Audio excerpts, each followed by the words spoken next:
l'arrivée, finalement ou pas, de cette 11e équipe de Formule 1 à l'horizon 2025, l'équipe donc de Michael Andretti.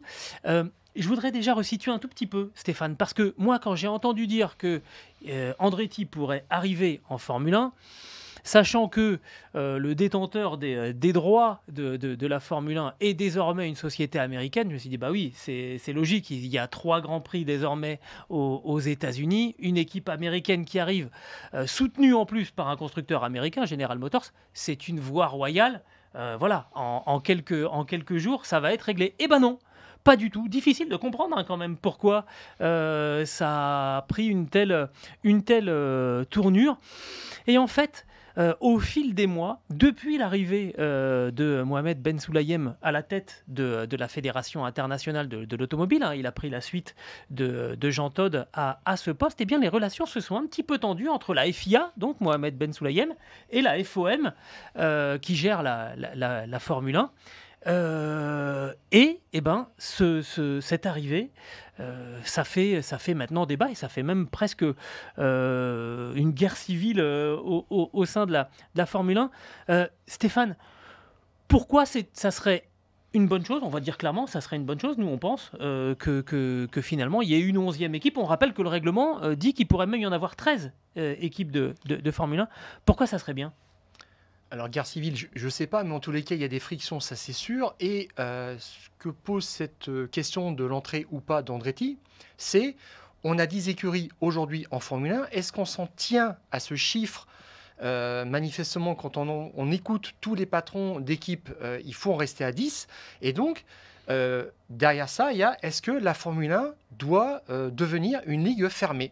Tout Une ligue simplement, fermée, c'est donc un qui nombre ne d'équipes. s'ouvre pas. Voilà. Bon. Alors, la FIA, historiquement, a toujours accueilli des équipes qui étaient en candidature spontanée. Il y a des équipes qui s'inscrivaient nouvellement au championnat sans demander d'autorisation à quiconque.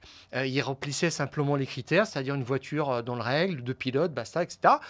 Et là, maintenant, c'est devenu beaucoup plus compliqué parce que le business est entré là-dedans et que, globalement, d'un côté, il y a la FIA qui gère les règlements et qui a en propriété en fait la Formule 1, et de l'autre côté il y a le promoteur du championnat du monde qui a acheté les droits commerciaux, qui les exploite, qui commercialise les épreuves, et ces deux entités-là ont de plus en plus de mal à se parler, et tout est parti d'un tweet en janvier dernier où, alors, il y avait déjà des frictions, hein, c'est clair, entre Mohamed Ben Sulayem et le promoteur du championnat du monde.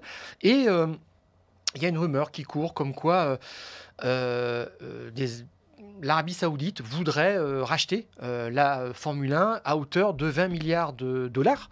Et là, il y a Mohamed Ben Sulayem qui dit, bon, il faut garder un petit peu du bon sens dans cette histoire, en voulant dire, le prix est quand même très très élevé. L'actuel promoteur, donc Liberty Media, l'avait acheté en 2017 pour 4,7 milliards d'euros. Et lui, il dit, bon, bah, son message en filigrane, c'est trop élevé. Et là, bah, il s'est pris une volée de bois vert de tous les autres patrons d'équipe parce que justement, le business se développe et pour eux, c'est bon pour la valeur aussi de leur écurie. Et ils ont dit très clairement, bon, eh bien, il ne faut plus que la FIA s'exprime sur ces sujets-là. Et d'ailleurs, Mohamed Ben Sulayem, depuis, s'est mis en retrait sur ces questions-là, mais il est revenu par l'intermédiaire de la candidature d'Andretti pour être la 11e écurie, en disant nous on est OK. Voilà, ils ont rempli tous les critères, ils ont ouvert en fait les candidatures, il y a eu 4 ou 5 candidatures, plus ou moins exotiques, il y en avait une de sérieuse, soyons clairs. Celle d'Andretti. Celle de Michael Andretti, fils de Mario Andretti, champion du monde de Formule 1 en 1978. Elle a été validée le 2 octobre. Voilà, et donc il y a un volet d'abord réglementaire sur le sérieux, sur la solidité du projet financière, et puis maintenant on passe au volet, la FIA a passé le dossier dans les mains de la Formula One. Voilà, en disant, bon, bah, maintenant, en fait, mettez-vous d'accord sur tous les aspects financiers. Et ça fait à peu près 2 ans que Andretti pousse pour ça, et on leur a dit qu'ils n'étaient pas les bienvenus. Après, pour les bloquer, on leur a dit, bah, finalement, en fait, on a un gâteau qui est en 10 parts, ça va faire 11 parts, on va avoir un manque à gagner. Là, on va mettre un ticket d'entrée, le prix d'entrée, ça va être 200 millions de dollars. Il pensait que c'était dissuasif. Et ben Et non. puis Andretti a dit bon, pas de problème, là je les pose tout de suite, on y va. Et depuis ils ont dit c'est vrai que Ah, mais le il sport y a- s'est développé, on va faire x3 maintenant, 600 millions de dollars. Alors là c'est pas très sérieux, c'est vraiment pour dire tu n'es pas le bienvenu. Mais maintenant en fait c'est ce que va discuter vraiment concrètement Michael Andretti pour son entrée en Formule 1. Combien va-t-il payer, sachant que quand tu donnes 200 millions pour un ticket d'entrée, tu le donnes une fois. Et chaque écurie récupère 20 millions de dollars et l'année suivante, en fait, tu n'as rien. Et tout est départagé en 11. Et puis après, ceux qui étaient là à l'origine, les 10, s'estiment lésés parce qu'ils ont 10% de moins. Quoi. Alors, il y a une sorte de personnalisation de la bagarre désormais entre Mohamed Ben Sulayem et Stefano Domenicali. Et Mohamed Ben Sulayem, il a quand même un peu voulu taper du poing sur la table en disant « Nous ne sommes pas un prestataire de service. Le championnat nous appartient, autrement dit la FIA, hein, bien sûr.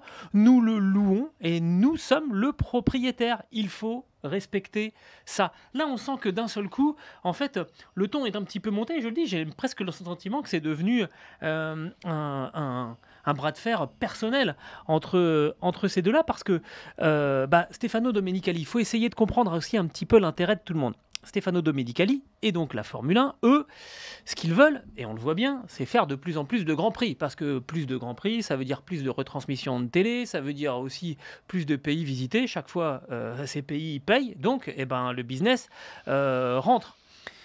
Ça, c'est l'intérêt de la Formule 1. Quand Stefano Domenicali parle avec les responsables d'équipe lui disent ce que tu nous disais, Stéphane, oui, mais nous, on est 10 à se partager un gâteau. Si on devient 11, la part, elle va être plus petite. D'où l'idée des 200 millions qui sont devenus après les 600 millions. Donc, en fait, ces deux clans-là, finalement s'entendent pour dire non, on veut personne de nouveau. Et donc la FIA dit maintenant, pour embêter la FOM, Mohamed Ben Sulayem, il l'a dit là, il a reçu pas mal de journalistes pendant le Grand Prix du Qatar. Je pense plutôt que le nombre de courses est trop élevé par rapport au nombre d'équipes. On a besoin de plus d'équipes et de moins de courses. Autrement dit, voilà. Ouais. C'est une sorte de bras d'honneur verbal en disant je suis le patron de la FIA et je baisse pas les yeux, en disant même maintenant voilà, on a acté la candidature, on a validé la candidature d'Andretti, ça va être compliqué de la refuser. Là, il y a vraiment maintenant une pression sur les instances de la Formule 1 pour qu'on accepte cette nouvelle équipe.